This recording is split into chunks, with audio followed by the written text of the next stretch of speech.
merupakan ibadah yang wajib dilakukan oleh setiap umat muslim. Adapun sholat berjamaah bagi muslim laki-laki lebih baik daripada sholat sendirian di rumah. Bahkan ada banyak pahala yang akan diperoleh ketika melangkahkan kaki ke masjid. Kemudian, bagi orang yang menunaikan sholat berjamaah akan diberikan pahala yang berlipat ganda, yaitu orang yang mengerjakan salat berjamaah mendapat pahala sebanyak 27 derajat.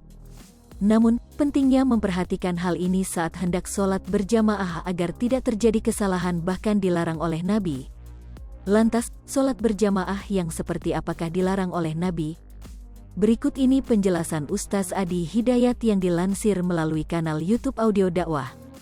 Terkait sholat berjamaah, Ustaz Adi Hidayat mencontohkan sholat berjamaah yang dilakukan pada saat maghrib, misalnya dalam keadaan tempat yang terbatas. Kita menunaikan sholat maghrib dengan semangat luar biasa, bahkan ada saudara-saudara kita yang masuk pada saf berikutnya, karena tidak memungkinkan mengikuti sholat di masjid ini, keadaan yang terbatas, tapi saya lihat dan terdengar ada 1 atau 2 jemaah berbeda, jelas Ustaz Adi Hidayat. Maka Ustaz Adi Hidayat menjelaskan jika tidak diperbolehkan adanya perbedaan jamaah dalam sholat di masjid. Dengan demikian ini pelajaran untuk kita semua. Alhamdulillah penting diketahui bahwa tidak boleh ada satu catatan penting di masjid terjadi 2 jamaah atau lebih dalam satu sholat yang sama, jelas Ustaz Adi Hidayat. Oleh sebab itu, Ustaz Adi Hidayat memberikan saran agar tetap ikut bergabung dengan saf yang telah ada.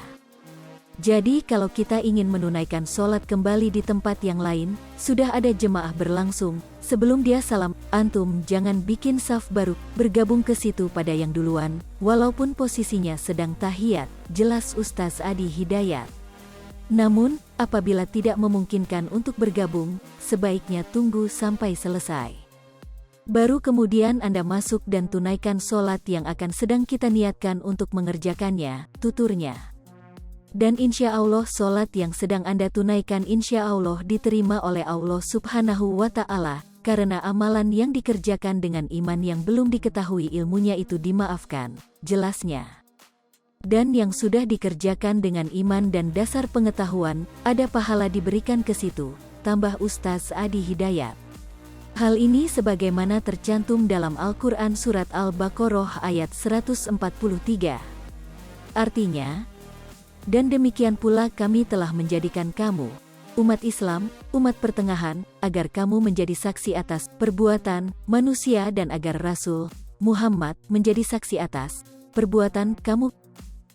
Kami tidak menjadikan kiblat yang dahulu kamu berkiblat kepadanya melainkan agar kami mengetahui siapa yang mengikuti Rasul dan siapa yang berbalik ke belakang. Sungguh, pemindahan kiblat itu sangat berat, kecuali bagi orang yang telah diberi petunjuk oleh Allah. Dan Allah tidak akan menyia-nyiakan imanmu. Sungguh, Allah Maha Pengasih, Maha Penyayang kepada manusia. Demikianlah penjelasan mengenai sholat berjamaah yang dilarang Nabi sebagaimana disampaikan Ustaz Adi Hidayat. Hai pemirsa Sri Popo TV, jangan lupa komen, like, dan subscribe, serta tonton terus berita-berita terupdate lainnya ya.